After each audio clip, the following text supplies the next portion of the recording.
बूढ़ों से दूरियां बना लोगे तो ये जवानी का जोश नुकसान कर जाएगा, और यदि इस जवानी को बूढ़ों से जोड़े रखोगे तो ये बूढ़े तुम्हें समझाते रहेंगे तो जवानी में कोई गलती नहीं होगी, तुम्हारी जवानी के जोश के साथ में होश जुड़ा रहेगा। इसलिए बूढ़ों से संपर्क बना करके चलो, अलग होने की कोशिश मत करो। मुझे तो रोना आता है, आज का बेटा बाप से अलग हो रहा है, कहता है हमको अलग व्यवस्था दो, हम तुम्हारे साथ नहीं रहना चाहते। अच्छा बोलो, अलग होने का यही अर्थ है कि नहीं? बाप जिंदा बैठा है, माँ जिंदा बैठी है, और बेटा बहू अलग रहने लगे अलग कि नहीं? मैं मानता हूं नौकरी कर रहे हो तुम, 50 किलोमीटर दूर रह रहे हो, ये परिस्थिति है, लेकिन घर में ही अलग रह रहे हो दीवार खींच करके। बोलो, घर के अंदर दीवार खींच करके रह रहे हो। मैं कहता हूं ऐसे बेटे को चुल्लू भर पानी में डूब जाना चाहिए, जीने का धर्म नहीं है। घर के अंदर दीवार बना करके रह रहे हो, माँ बाप जिंदा बैठे हैं, शर्म करो, शर्म करो, शर्म करो। याद रखना, बच्चे छोटे होते हैं तो माँ बाप अपने साथ लेटा लेते हैं। बोलो, एक बच्चा माँ के साथ लेटा है, एक बच्चा बाप के साथ लेटा है। बोलो, और याद रखना, अगर ठंडी पड़ती है, कहीं रजाई हट गई तो माँ ने बच्चे को रजाई डाल दी, बाप के शरीर से रजाई हट गई तो बेटे को ढक दिया उसने। बोलो, कितनी चिंता करते हैं? शर्म करो, कितनी चिंता है। लेकिन आज उनकी आंखों के सामने ही तुम घर में दीवार खड़ी कर चुके हो। यह बात इसलिए मैं कह रहा हूं कि सोशल मीडिया के माध्यम से लाखों लोगों तक मेरी बात जा रही है, केवल इस परिसर तक नहीं। ये मेरी आवाज जो है, ये सोशल मीडिया जो सहयोग कर रहा है, लाखों लोगों तक किसी न किसी के हृदय में परिवर्तन आएगा निश्चित रूप से। जो वज्र के समान उसकी छाती हो गई है, कहीं ना कहीं मेरी बात उस वज्र पर प्रहार करेगी। उसकी छाती पर जो वज्र बैठ गया है ना, मेरी बात, मेरी आवाज उस पर प्रहार करेगी, परिवर्तन होगा। आज देखिए, ब्रह्म को आना पड़ रहा है। भजन में कितनी ताकत है।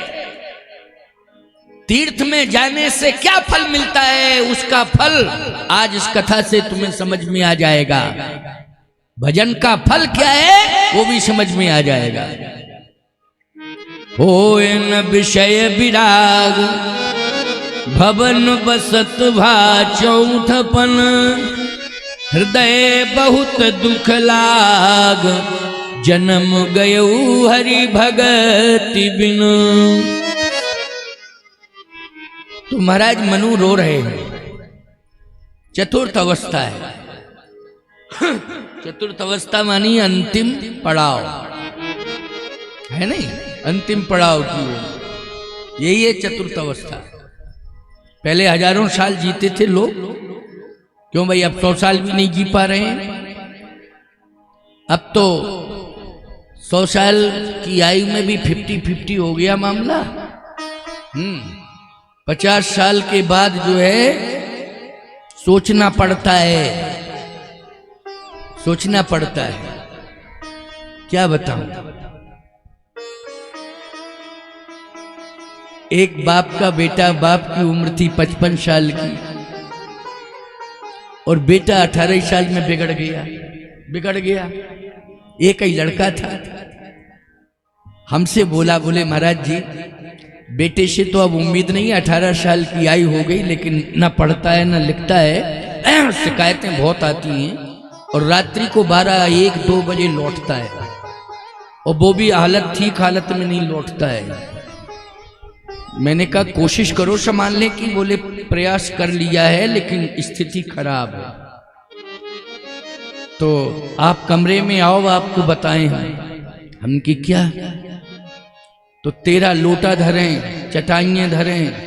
हमने कहा ये क्या कर रहे हैं? बोले त्रयोदशी को इंतजाम कर लाओ, और मरने के बाद नहीं करेगा तो मोहल्ला वालों को बता जाएंगे कि ये पंडितों को दे देना और ये कर देना। बताओ भाई, हैं? अरे राम राम राम राम।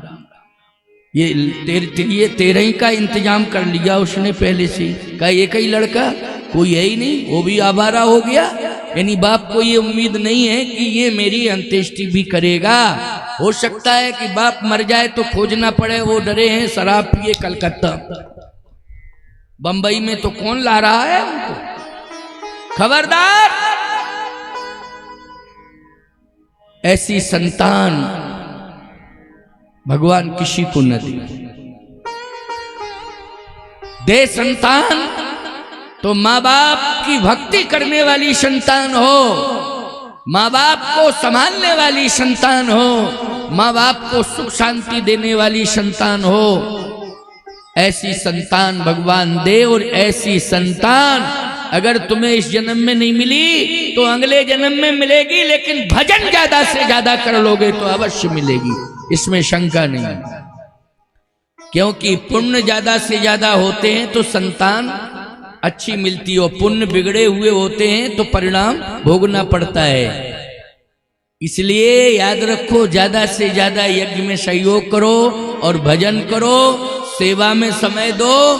बस अगले जन्म में तुम्हें निश्चित रूप से मानव शरीर मिलेगा, और मानव शरीर में सेवा करने वाली संतान मिलेगी। और सेवा करने वाली संतान ही नहीं, अगर ज्यादा भजन कर लिया तो इस मानव जीवन में तुम्हें संतान के रूप में भगवान प्राप्त हो जाएगा। आज की कथा का यही आशय और तात्पर्य।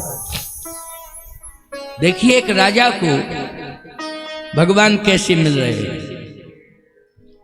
उस राजा ने कहा कि मैं भजन करूंगा,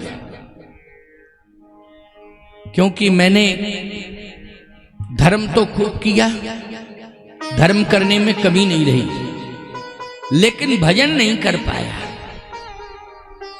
भजन नहीं कर पाया। भजन करना जरूरी है प्यारे। भजन से क्या होता है?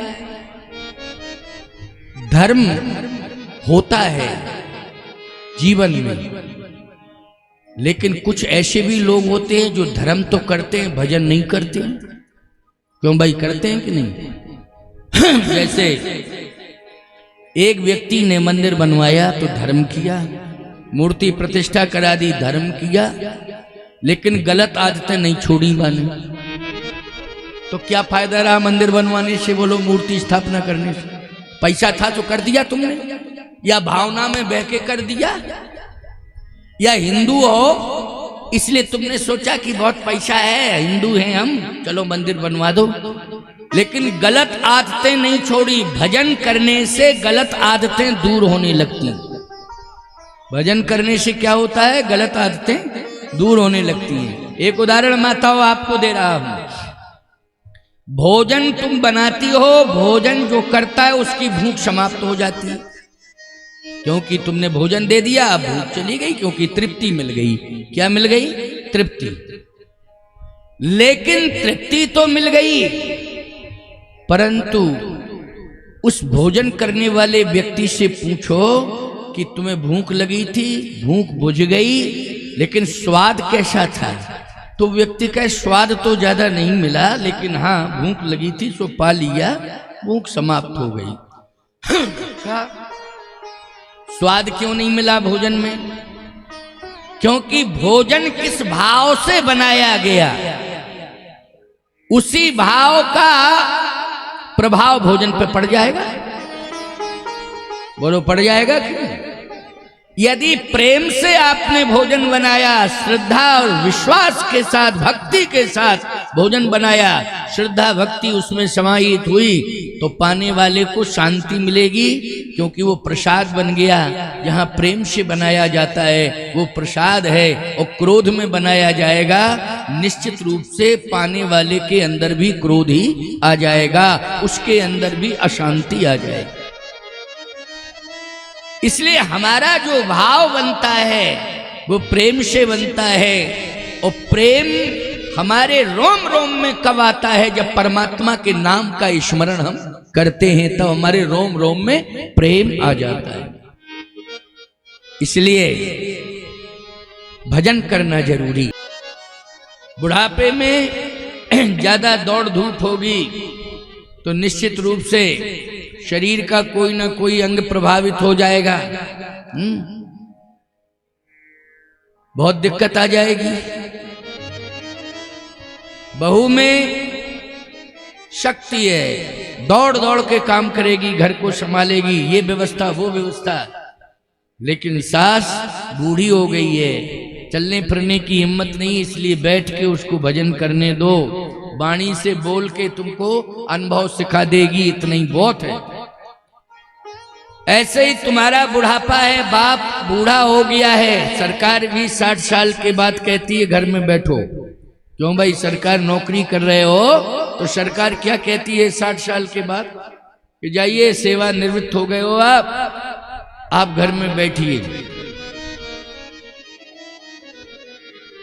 पिता बूढ़ा है, उसको शांति लेने दो। लेकिन पिता को भी चाहिए कि हाथ में माला ले लेवे, इसलिए माला लेकर के बैठ जावे चबूतरे पे, ये नहीं लाठी लेके बैठ जावे चबूतरे पे।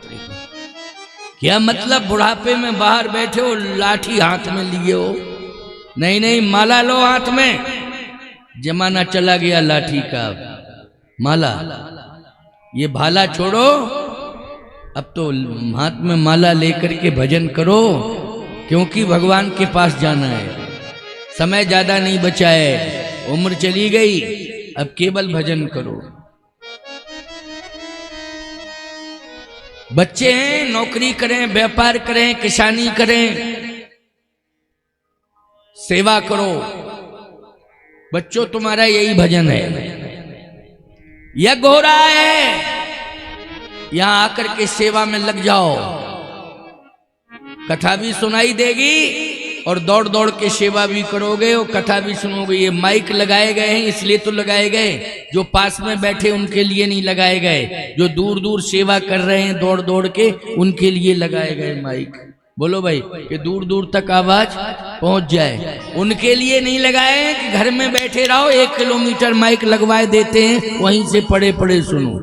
नहीं, परिसर में जो सेवा कर रहे हैं, मान लीजिए हनुमान जी के पास बच्चे सेवा में लगे हैं, प्रसाद की व्यवस्था कर रहे या और व्यवस्था, जल आदि पिलाने की व्यवस्था कर रहे, तो कम से कम कथा तो सुनाई दे। ये सेवा ही भजन हो रहा है।